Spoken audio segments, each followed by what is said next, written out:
Dobre, to sa len snažili svedčiť.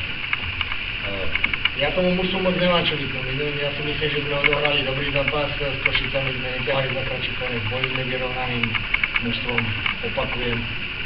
Moc toho vytknúť nemám, akurát tie momenty, z ktorých sme inkasovali. My sme v niektorých momentoch bez dôrazu a góly ako pri prvom, ktorý sme inkasovali, keď je hra s hráčom pri druhom, hra s hráčom a pri treťom, to sú veci, ktoré sa nemôžu opakovať. Ale mužstvo bojuje, dre, nedáme šance, nepadne nám to a proti Košiciam, opakujem, podali sme dobrý výkon, bojovný, trošku túto šťastia sme nemohli nejaké body urvať, opakujem, tú dobrotu si musíme nehať na doma, na rodinu, ale na ľudia, pretože viacej dôraz, viacej ako si ľudia. V niektorých momentoch viacej umu, ako ukázal mladičky na Koreu. Takže, ale opakujem, tomu už to bojovalo, zaslúžil si nejaké body a ideme ďalej. Ďakujem, to bola obrovská vôľa po víťazstve. Chlapci dreli po celých 60 minút, takže musím poďakovať za tú bojovnosť. Bolo to veľmi potrebné víťazstvo pre nás, takže vyšlo nám to.